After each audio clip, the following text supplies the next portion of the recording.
मुझे समझ में नहीं आया कि आप पार्टी पूरी rank and file top to down leadership क्या एकीकृत होकर के ये चुनाव लड़ी? क्या पार्टी में कुछ अंदरूनी मतभेद थे? क्या पार्टी की नीतियां क्या सिर्फ केजरीवाल तय कर रहे थे? क्या केजरीवाल अपने होशो हवास में थे? मुझे लगता है कि केजरीवाल विचलित। मेरी मुलाकात हुई थी केजरीवाल जी से और मैंने ये पाया था कि ये आदमी तो वैसा दिख नहीं रहा। तो ये कहीं न कहीं जिस प्रकार से भी आपने कुछ ही देर पहले देखा आप ही के चैनल पर कि मनीष सिसोदिया ने सबसे पहले हार स्वीकार की। तो ये ऐसा क्या था कि जो एकदम एकाएक हार स्वीकार कर लेते? कुछ न कुछ गड़बड़ था।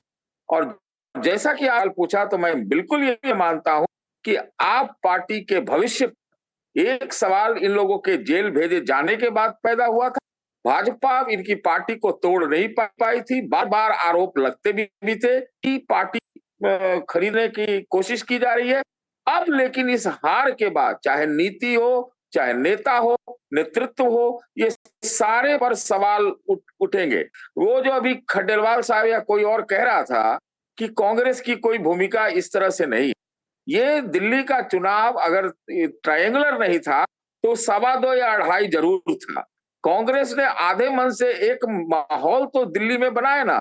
और मुझे ये लगता है कि कांग्रेस के ड्राइंग रूम में आज केक जरूर कट रहे होंगे, भले ही उसका इजहार वो जो है रोड पर न करें।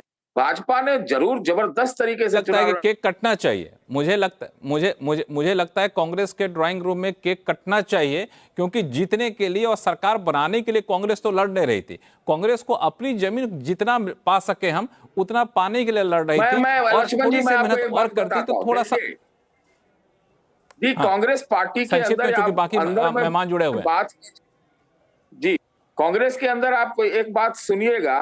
तो लोग कहते थे कांग्रेस वाले कि भाई गुजरात में चाहे कई और जगह में आप पार्टी जो है उन्हें उनके लिए दिक्कत किया। और कांग्रेस और आप पार्टी की अगर यहाँ पर क्या कहते हैं अलायंस होती दिल्ली में तो वो भी एक मुकाबला जबरदस्त हो। हाँ, इस पे मैं आऊंगा आपके पास, इस सवाल का जवाब लेकर वापस से आपके पास आऊंगा, लेकिन ये बड़ा महत्वपूर्ण सवाल है। वरिष्ठ पत्रकार वाईएमसीए की डायरेक्टर भारती नागपाल हमारे साथ जुड़ी हुई हैं। भारती, ये एक कई लोग कह रहे हैं, और आपने जम्मू कश्मीर के मुख्यमंत्री का बयान भी सुना होगा कुछ देर पहले, उन्होंने कहा और आपस में लड़ो। यानी आपस में लड़ाई का ये फायदा भाजपा को मिल गया, या फिर कि नहीं आपस में एकजुट होकर लड़ते फिर भी नतीजा कमोबेश यही होता? मुझे लगता है कि आपस में अगर नहीं लड़ते, एकजुट होते तो रिजल्ट शायद कुछ और होता। उसका कारण ये है कि जब 2014 का चुनाव था, तो जितना कांग्रेस का वोटर था, वो सारा का सारा आपकी तरफ डाइवर्ट हो गया। क्योंकि आप जो है अरविंद केजरीवाल एक नई उम्मीद लोगों में लेकर आए थे, नए सोच के साथ आए थे, उनके नए मुद्दे थे।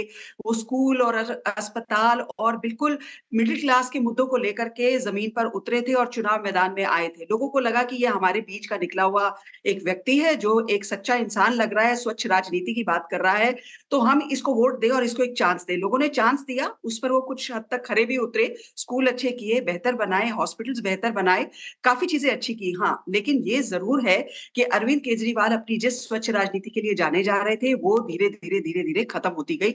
एंटी इनकम्बेंसी रहा और एंटी इनकम्बेंसी के अगेंस्ट वोटिंग हुई। शराब नीति, बहुत बड़ा शराब घोटाला सामने आया, इनके लोग सारे जेल गए, सत्येंद्र जैन जेल गए, जो कि वो भी हारते हुए दिखाई दे रहे हैं, मनीष सिसोदिया जेल में रहे, अरविंद केजरीवाल खुद 5 महीने के करीब जेल में रहे। तो लोगों का जो विश्वास था, वो टूटता चला गया और दूसरी तरफ कांग्रेस, जिसने यहाँ पे बहुत ज़्यादा टूटता हुआ दिखा। यहाँ पे मैं भारती जी आपको मैं रोकूंगा थोड़ी देर के लिए। सज्जन, अभी अभी खबर आ रही है कि परवेश वर्मा जीतने के बाद सीधे पहुंच गए अमित शाह से मिलने। इसका क्या संकेत माना जाए? देखिए, अगर संकेतों के आधार पर अगर हम लोग आकलन करें तो पहले जी जी बिल्कुल, तो एक तो देखिए कि वो काफ़ी मुखर रहे हैं प्रदेश बीजेपी के अंदर में। हालांकि उनको लोकसभा का टिकट नहीं मिला, लेकिन 2020 के भी चुनाव में काफ़ी वो चर्चे में थे, मुखर रहे हैं। दूसरी बात ये देखिए कि जो जाट समाज है उसका बीजेपी के साथ एक जुड़ाव रहा है, कंसोलिडेशन हुआ है, और साहेब सिंह वर्मा के बेटे होने के नाते निश्चित तौर पर एक कम्युनिटी को भी रिप्रेजेंट करते हैं। तो इनके पीछे एक कम्युनिटी का है, कहीं ना कहीं एक वजन है और उस कम्युनिटी का ट्रैक्शन भी है। ठीक है। तीसरी बात आप और भी देख लीजिए कि अभी तक, हालांकि इस चुनाव में एक सबसे प्लस फैक्टर बीजेपी के लिए जो है कि बिना किसी चेहरे के, बिना किसी को प्रोजेक्ट किए बीजेपी को निर्णायक जीत मिली है, जबकि यह आकलन में माना जा रहा था कि चेहरा का ना होना कमजोरी में जाएगा, लेकिन फिर भी यह माना जाता है कि आपके पास एक चेहरा होना चाहिए। तो निश्चित तौर पे बीजेपी जो है वो एक चेहरे को देखेगी। अब ये औपचारिक मुलाकात है या इसके पीछे और कोई गहरी योजना है, ये बाद में पता चलेगा, लेकिन निश्चित तौर पे ये एक बहुत ही मुखर और प्रखर दोनों चेहरे हैं, सामाजिक आधार है एक, उसके पीछे इनकी कम्युनिटी का भी बैकिंग है, राजनीतिक परिवार से आते हैं। साहेब सिंह वर्मा की last chief minister Sushma Swaraj ji के पहले तक वो थे। तो इन सारे कारणों से अगर आप देखें तो इस मुलाकात में औपचारिकता अगर हो भी तो भी इस संभावना से आप इनकार नहीं कर सकते हैं कि शायद ये औपचारिक मुलाकात कहीं और आगे की तरफ भी बढ़ सकती है। बिल्कुल, लेकिन ये संभावनाओं का दौर चलेगा जब तक कि औपचारिक ऐलान नहीं होता। सौरभ दुबे हमारे साथ बने होंगे। सौरभ दुबे, आप कैसे देख रहे हैं इसको?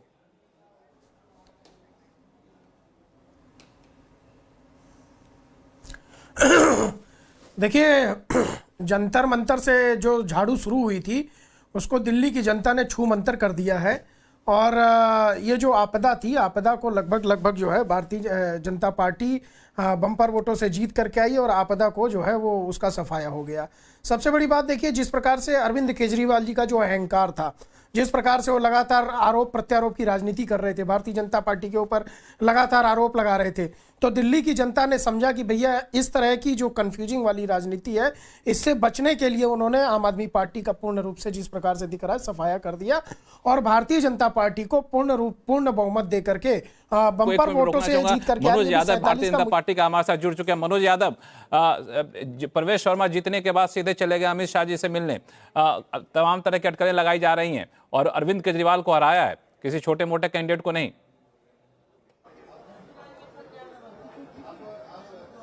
जी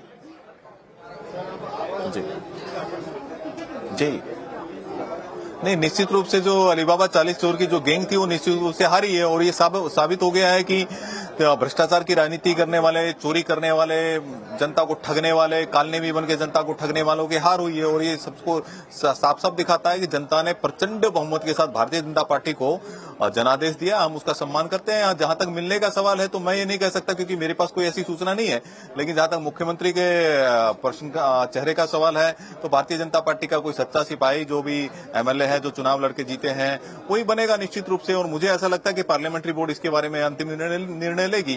तो अभी तुरंत कहना कि कौन क्या बनेगा क्या नहीं बनेगा ये तो मैं नहीं कह सकता हूं, ना मैं बता सकता हूं, लेकिन इतना जरूर है कि भारतीय जनता पार्टी का कार्यकर्ता ही दिल्ली में मुख्यमंत्री बनेगा। बिल्कुल बिल्कुल, आपको एक मिनट के लिए रोकना चाहूंगा मैं, क्योंकि हमारे साथ वित्त मंत्री निर्मला सीतारमण जी ने इसमें कमेंट किया है भाजपा की जीत के ऊपर। पहले सुन लेते हैं, फिर आपके पास आऊंगा वापस।